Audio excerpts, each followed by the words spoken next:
Hello! This story is a full reading of the Pokemon Wishmaker Bad Egg Glitch Creepypasta from me and my dear sister Hazel's alternate universe Creepypasta retrospective. We also did a reading of the other full story from that video, Broadcast Yourself, which was uploaded last week on this channel. And throughout the month of October, I will also be doing other readings of the Red Man Creepypasta from the Marcy's Gmod stream, and Dan Salvato's Linda Watson story, which is actually one of my favorite real creepypasta. Both of those will be coming out in the next few weeks, but if you want to access them early, they're available on my Patreon.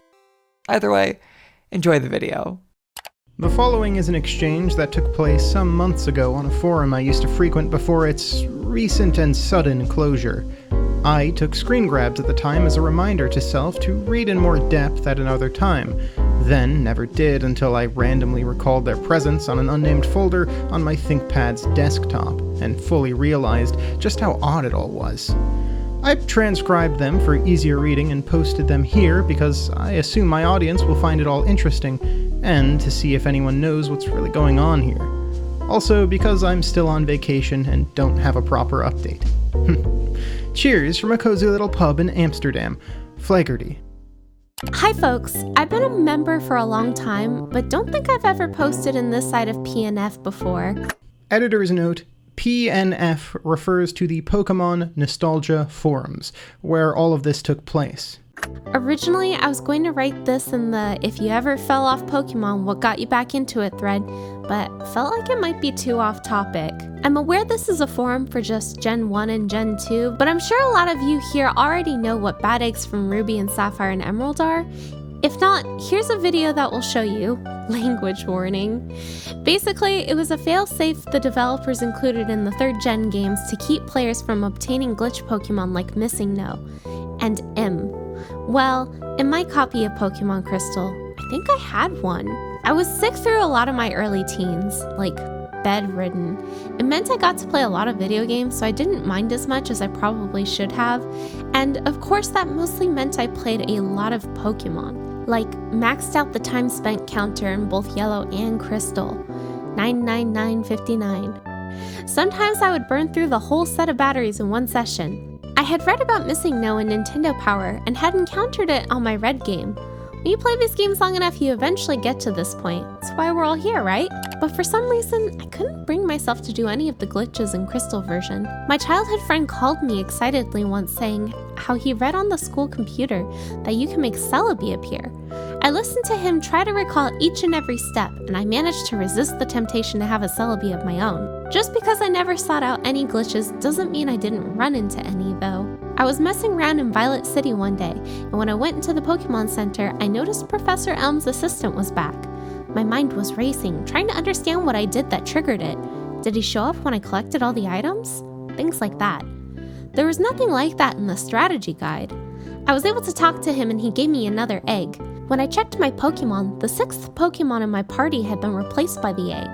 I was getting ready to turn the game off because I was so scared of losing that Pokemon. There were tears in my eyes. Listen, I was an emotional teenage girl, but I decided to hatch it first. Somehow, it hatched back into my Ivysaur, but at level 1. It wasn't a Bulbasaur, it was a level 1 Ivysaur, but its animations were scrambled, pixel noise, and its cry was more like a static hum than anything. Something about it made me feel guilty, so I reset my game. This time, I put all but one of my Pokemon in the box and picked the egg back up. This time it sat in the 2nd slot of my party.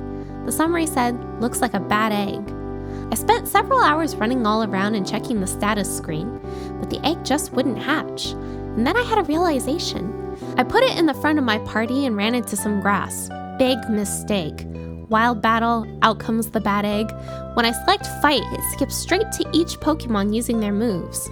After the wild Pokemon's attack, the egg's attack played with no name. It took the Pokemon out in one hit though, then it evolved into 2 big white pixelated question marks. All the sound stopped. I don't know what its name was because every single text box in the game was all white afterward, even after a reset. Even after trying to start a new game, I was devastated and scared. It felt like being punished for something I didn't do, and Elm's assistant never showed back up again. The reason this was too off topic from the original thread is because I actually haven't come back to Crystal version since then. I still love Pokemon, and Crystal will always be my favorite game for getting me through those really lonely days, but that experience really disturbed me. Thankfully, I knew the game so well that even without reading any text, I was able to trade out my beloved shiny Cleffa, Mokona, into my Sapphire game using Pokemon Box. And she didn't carry a single bug with her, and I'm looking forward to taking her with me to Sinnoh when Platinum comes out. So there's a piece of that playthrough that stays with me even now. Corny. I know I'm just some random internet person, so if you don't believe a word of this, I won't blame you. If anyone has any questions, I'll try to answer as best I can, keeping in mind these are years old memories. This was a good read. I'm not a programming guy, but you've got my attention. Oh, jealous of your shiny. I wish you could trade your Gen 3 Pokemon earlier than the post-game. Obvious BS. The Professor Elm's assistant doesn't leave the Violet City Pokemon Center even after you take the Togepi egg. And what does being a girl have to do with anything? 6 million units sold and you're the only one who's seen this thing? Nice bait. I'm interested in hearing more. Here are my questions. How was the Bad Eggs summary written? Bad egg? Bad egg? Bad egg? Bad egg? Do you still have the cartridge? If you have a Game Shark, you can dump the save. It would be very helpful in identifying the nature of this bug. When you reset, was it a soft or a hard reset? What was the dialogue from Elm's assistant? Was it the same as the initial Togepi dialogue? I may reply again with more questions as they come to me. Jimmy, here are my answers. 1. Looks like a bad egg, I think. 2. I have the cartridge, but it doesn't work anymore. I haven't been able to get it to boot in years. I'm sorry. 3. Could you explain what you mean by this? I'm no good with technical terms. 4. I tried really hard to remember. I think it must have been the same text as Togepi. I'll keep thinking about it though. I know these are bad answers, but my life really blurred together at the time, so my memories are very hazy. Hey, I recognize you from some of the rocket shipping threads. No problem. If you have a method, I highly recommend dumping your game. It could lead to some tremendous breakthroughs. A soft reset is performed with a button combination. The console never powers off. A hard reset is performed by flicking the power switch off and on again. Something like that actually happened to me once. I went to Kurt's house to get more love balls, and he said he had a new kind. An item appeared in my inventory called God Balls, and the description said, throw them and the enemy Pokemon will change. The word enemy stood out to me because... Author's note. Edited for simplicity and stupidity. Love balls don't even work right. Why bother with them? Obviously fake story. Try again. Looks like it's time for me to open up about something. I've never spoken about this publicly before, and I'm almost certainly going to regret posting it here, if for no other reason than the flood of irritating comments from preteen brats who are going to turn this into the next playground rumor. But it appears what once seemed no more than a curiosity I occasionally recounted to close industry friends may have some real weight behind it after all. It's been 10 years. Surely the NDAs are null and void. Hell, I'm not even sure I signed one to begin with, as I wasn't even on Edge magazine's payroll at the time. So here goes. As many of you know, in the late 1990s, I somehow failed my way upwards and into the role of journalist on scene at the very first inaugural Space World trade event. We were still calling it Shoshinkai.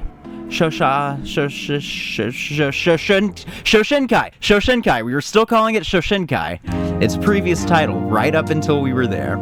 Among the likes of the first 3D Zelda and Mario, Earthbound 64, I didn't see anything you can't find online, so don't ask, and more. I was given the opportunity to play some of the elusive new and unreleased Pokemon games, Gold and Silver. I'll spare you the thoughts and feelings and cut straight to the chase. Toward the end of my allotted time at one of their odd little Pokemon console stations, I encountered an egg enemy in a trainer battle to the south of what would become Goldenrod. It was a lass I was fighting, so I assumed. Since they tend to get some of the cutesier Pokemon, it was related to Togepi in some way, till it took out each Pokemon in my party with one move each. The game was, of course, in Japanese, so I don't know the move's name, and I couldn't identify the animation anywhere in the final game. The final Pokemon in my party managed to strike first with a quick attack. which caused the egg to crack and ooze. Something about the sound it made, a rudimentary glass shatter sort of noise, caught the ears of the surrounding Nintendo guys because within just a few seconds I was vigorously escorted away from the game, which was beset upon by several representatives. Amidst the din, my buddy nearby who could speak a little bit of Japanese managed to catch something from one employee to another about going over time, but neither of us could understand how that connected to anything. I still had about 15 minutes left and it was midday. The whole ordeal left me a little unsettled, but I didn't have time to process what had just happened. See, while I thankfully wasn't escorted out of the establishment, I instead found myself face to face with, of all people, Tsunekazu Ishihara. Told leadingly, well, interview the man. That's a story for another time though. A story of starry-eyed enthusiasm and of mild perpetual embarrassment. Though a story that likely tells itself by simply reading the post I made about it on my blog and, well, the interview itself. Okay, I've just been lurking till now, but what the fuck? Editor's note. The thread really exploded with Dex's message, but most of it is insubstantial for your purposes, so I've condensed it down to only what's relevant. Also, that means less I have to type, and yes, I've been hand transcribing these posts. What color was the ooze that came from the eggshell? I didn't think I needed to specify this. The same color as the egg itself. Game Boy Color can only display 4 colors per sprite. The egg sprite already uses all 4 colors. Another mod using their clout to peddle their shitty blog. Dexx, I usually like your posts, but you're being a total punisher.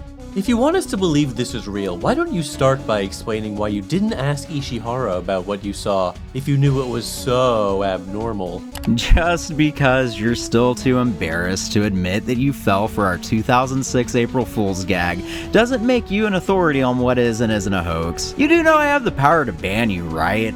Quit being a Hi everyone. Sorry for the silence the last few days. For everyone asking for more details, here's what I have. I can't go through and reply to each specific message, but I'm trying to answer as much as I can. I was ready to delete the whole thread until Dexx entered, chalking the whole thing up to an understimulated imagination. The Ivysaur did keep its nickname after it hatched from the bad egg. I had learned about the soft reset code, but force of habit would still kick in and I'd hit the power switch anyway, so I just can't say, I'm sorry. I didn't know about the daycare egg's shiny chances until after I hatched mine. I bred the clef on myself after beating the Elite Four. The red game with missing no on it was never in contact with my other saves. I more or less quarantined it from that day on. Okay, here's my hypothesis. Some of my questions for Wishmaker were a bit leading, I admit, so some of you may have predicted this. In programming, there's a concept called memory leaks, where storage reserved for data being sent back and forth isn't relinquished after the task it was called for is terminated. Over time, these stray bytes accumulate until there aren't enough resources left to accomplish basic tasks. Programmers usually have to work to ensure this doesn't happen over days of use, but when your video game console can only be played for about 15 hours at a time at maximum, you don't have to think quite so far ahead, and in states where the game is able to run past the projected battery life, strange things may occur. In the age of the emulator, it's almost quaint to think that there was a time only a few years ago where the primary way to play the most popular game on the planet necessarily had a time limit on it, from PlayStation to PlayStation anyway. And similarly, you may cry, well, why doesn't this work on emulators? Well, at present, there doesn't exist an emulator that can fully replicate all of the features packed into gold, silver, and crystal, like the Japan-exclusive mobile system GB. Certain checks the game runs are disabled outright when the ROM is loaded. A similar process of strategic disabling is also done in communication with Pokemon Stadium 2. For a long time, the hacking community presumed these passes were performed to avoid having to program any additional scripts where the player tries to access these features. But with everything I've heard from Dexx and Wishmaker, it appears they may have had a secondary goal. A colleague of mine is in the process of putting together a USB mini battery that fits in a Game Boy Color battery compartment and is planning to run some tests over the coming weeks. Should I make a new thread on our discovery once we've got something to report? There's actually one other thing, and I need you to take it with the biggest grain of salt in your kitchen. While I was getting ready for college the other day, I had a sudden flash of something I had... buried is too strong of a word, just let me not belabor the point anymore. When I powered my game off after my Ivysaur hatched, the screen distorted as it was unloading all the game's data? My clueless technical guess. Ivysaur's sprite on the status screen glitched again. but I swear it made a distinct shape, a distorted creature. Despite the chills it gave me to even just recall, which made me mess up my eyeliner, I can be rational here, and I'm not going to suggest it was a secret 257th Pokemon. I know sprites are loaded in pieces, so maybe it was a combination of several Pokemon that made the thing I remember, but I'm having a chicken and the egg problem. I can't remember if I remember it because the recurring dreams of it staring at me motionless that drilled it into my head were caused by the game, or if that bad egg creature was conjured by my mind itself. I shouldn't post this because, like Dexx said, all it's gonna do are inspire more rumors, but on the off chance it helps someone out, it's worth a shot. No, that's not why. I did this because I needed to get it out of my head. Needed to give it a face before I could look it in the eye. I'm not good with my words, but those years in bed gave me time to practice my art at least. Anyway, I have class tomorrow, and I have a fic trade that's well overdue I'm committed to getting done tonight. Just as important, I know. Sorry if I caused any trouble, you've all been very kind to me through all this. Oh, most of you. But I appreciate it nonetheless. Have a good rest of your night, everyone. Wishmaker. Fair warning. I've thought this over the past several days and have found no logical explanation for what I'm about to say. My status here on the internet is important to me. I conduct myself very deliberately in accordance with that reality. For that reason, I thought about speaking to Wishmaker in private, but couldn't bring myself to disrespect her, well, wishes. If this loses any and all credibility I've built up over the years, so be it. On the flight home, I joked it must have been all the sushi I ate, or the Asahi beer I drank, or both, my coworkers would all cry. But on the night after Space World 1997, alone in my hotel room, I had the most fitful night's sleep I can recall having in my almost 35 years of living. What I didn't tell the guys I traveled with, though, was that between the hours of restless tossing and turning in the blue-bathed hotel room, beneath the staticky sheets, the metallic taste of conditioned hotel air rank at the back of my palate, I had one fleeting moment of unquestionable sleep. And in that sleep, in the kind endless dark you can't even see your hands in front of your own face in, I saw one thing, silently staring back at me, and it looked exactly like that drawing.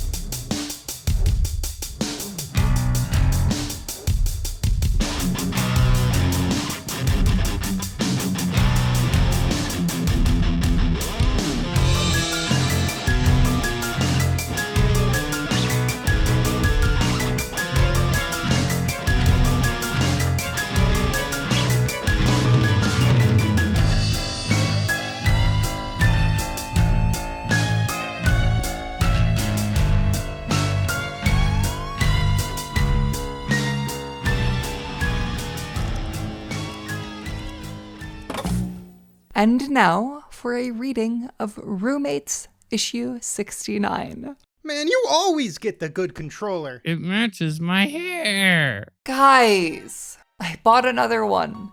Now you can each have your own. Mine! Dibs!